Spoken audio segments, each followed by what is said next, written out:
All right, we're in a situation in American politics right now where I think everyone is sick to death of propaganda. They have had it up to their eyeballs. And I always lean to look at this New York City mayoral race because I think it's really fascinating what happened. Zohran Mamdani won a lot of districts that Trump won. And that's a really interesting point of reference. The same thing happened with AOC. She won districts that also Trump won. And we all need to pay attention to this because the Democratic Party is stubborn and wants to stay on the centrist message. The last two elections that we stayed on the centrist message, Hillary Clinton and Kamala Harris, we got our ass beat by a man that speaks like a second grader that can't blend his makeup, that's a convicted felon, cheats on his wife. I can go on and on and on about how incompetent he is.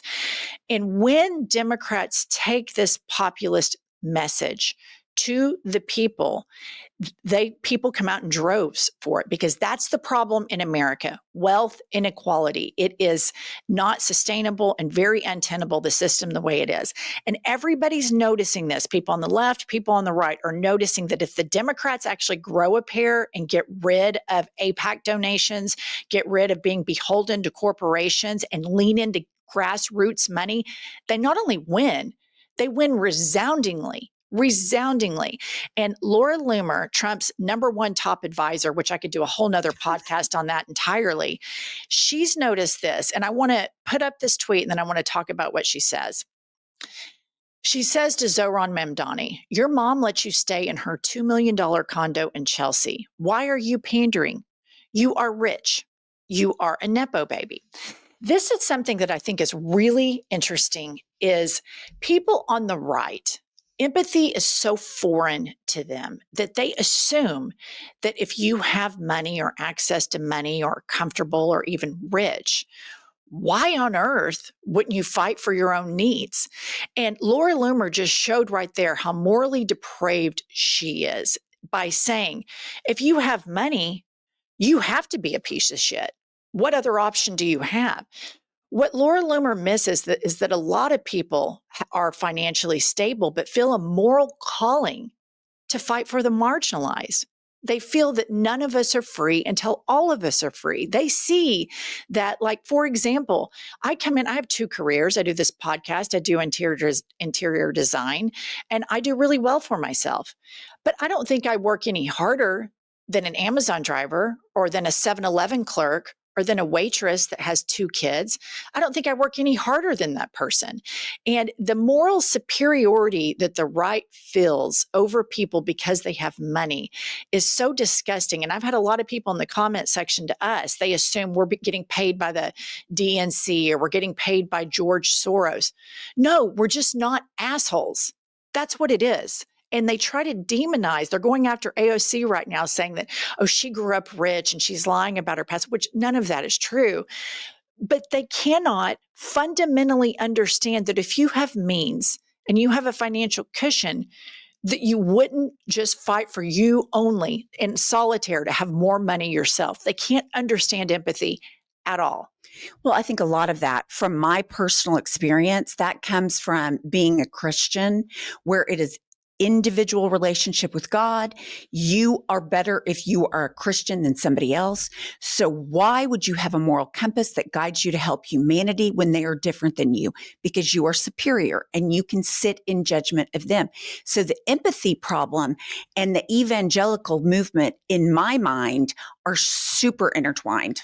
I completely agree because every evangelical I've ever met lacks empathy entirely. I mean, I tell this story a lot, but my son was on a basketball team. The majority of the kids were Black. There were 3 white kids, my son, and then 2 others. The other 2 white families sent their kids to a private Christian hate academy. And both parents moved very rapidly to get their kids off the team after about 10 games. And they said they didn't want to feel like they had to pay for Black kids. They said that to my face. And I thought, I'm the atheist on this team, and y'all are the big Christians. You even spend $20,000 a year to send your kid to a private Christian school. That's how important your faith is to you.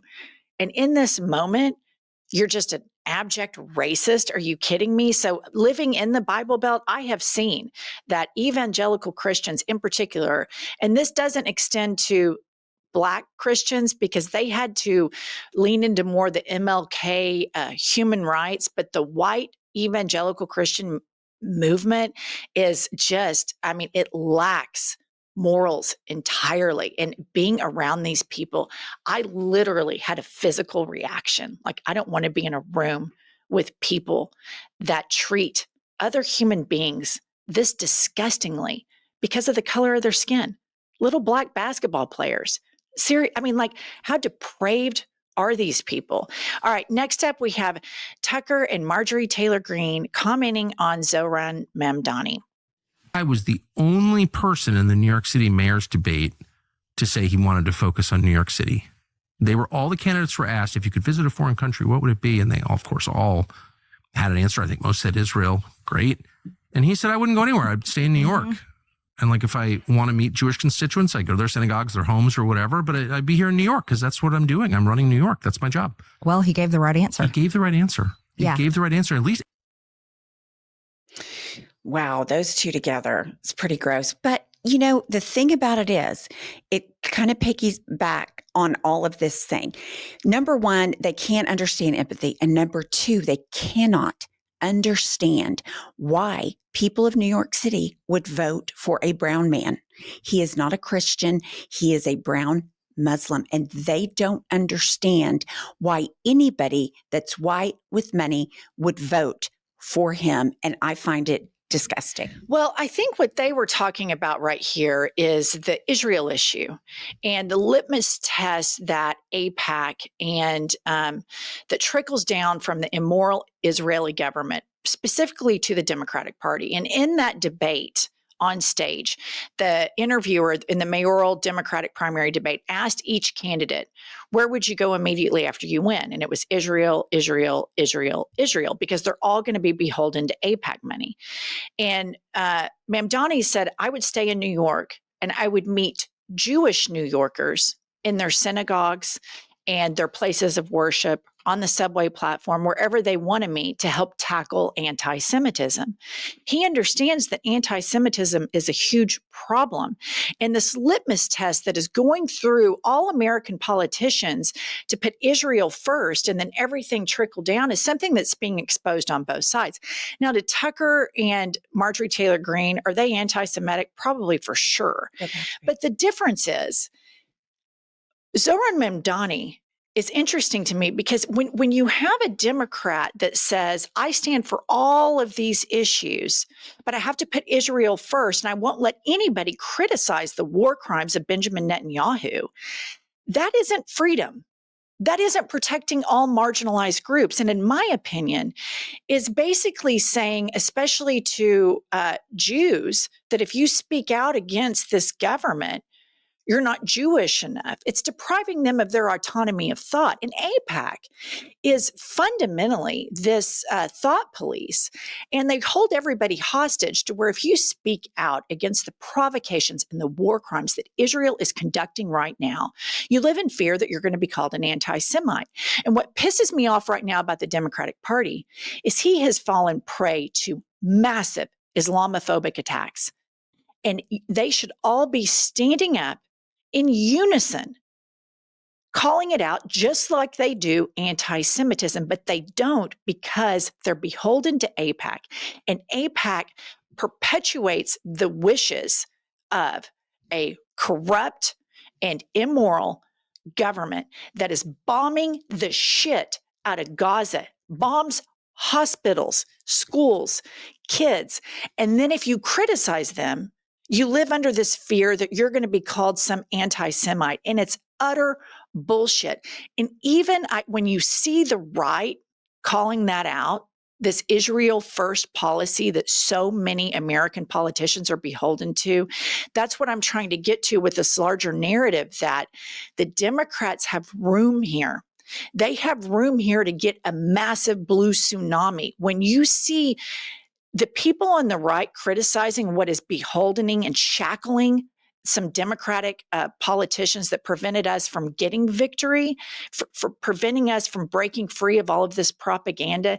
There's movement here for the Democratic Party to come in and capture a huge economic populist message. And I want to remind everybody the most famous Democratic president we ever had was FDR, and he was an economic populist. He was so popular. That's why we have the amendment that limits it to 2 terms, because these policies, the economy thrives, the people thrive, everybody's happier and healthier.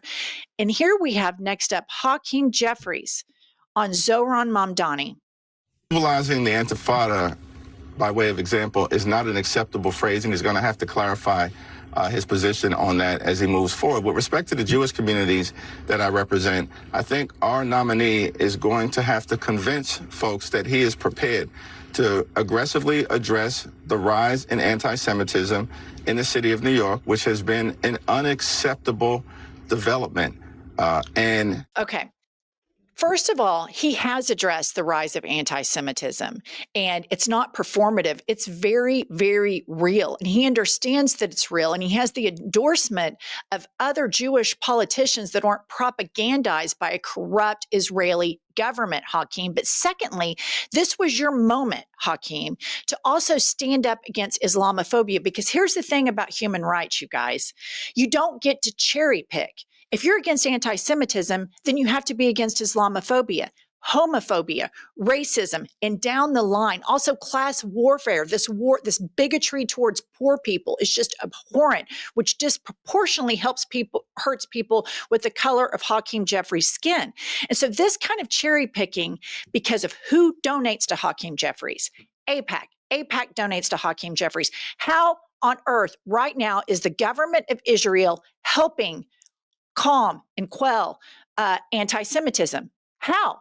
How are they doing it? They're not. They lie and they propagandize and they say, we get to do all this stuff with impunity. And that if you criticize us or you do anything wrong towards us or you speak out against us, then we're going to call you an anti-Semite. The people who preach against anti-Semitism should be joining Zohran Mamdani and standing up against the Islamophobic attacks on him. He has not said anything disparaging about Jewish people. He stands with them in solidarity. And this type of crap is so disgusting to me. And it is a cancer within the Democratic Party. And I'm just going to tell you guys something. We lost these last 2 elections to an idiot because of these centrist policies, and you're being beholden to special interests. And by God, it's not going to happen again. You can either be a part of the problem or a part of the solution. But if you want to try to box us in when we can clearly see with our eyes and clearly hear with our ears exactly what's happening with Israel and Gaza, and try to propagandize another way, we're not dumb like MAGA. We're not fucking stupid. Your base is smarter, and y'all are going to have to adapt or get the fuck out. I just cannot stand this. I completely agree with you. And I do think they're missing an opportunity. They're missing so many opportunities. And to assume that you have to be Jewish to be able to see the attacks on anti-Semite. Like, I see the anti-Semitism. I can help. I can be an ally for that. These people, everybody needs to work together, just like you said. And just because he might be Muslim does not mean he cannot understand the Jewish plight, because he has the same thing on the other side in the Islamophobia. Why don't they call out the anti-Semitism in MAGA?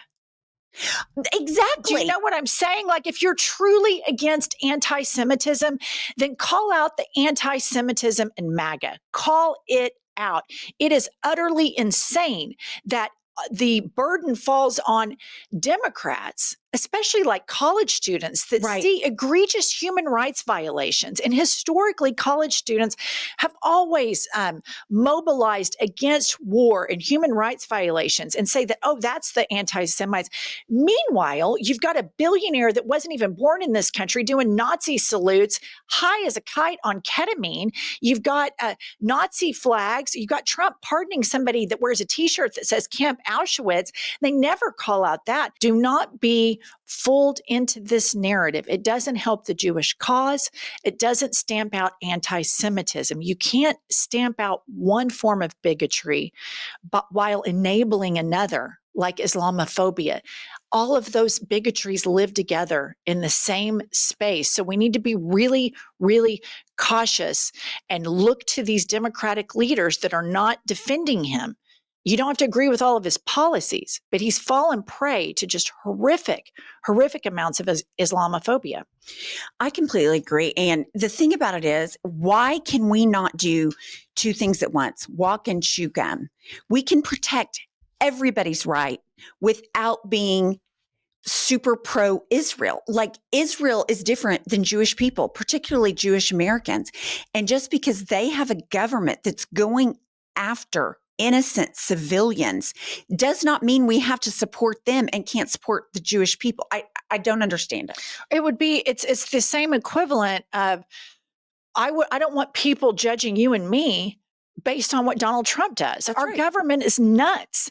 They're completely psychotic and nuts. They're lawless. It's a crime syndicate, but that doesn't represent me. And the same thing with so many Jewish people, Jewish New Yorkers, Jewish Americans, Jewish people that might happen to live in Israel.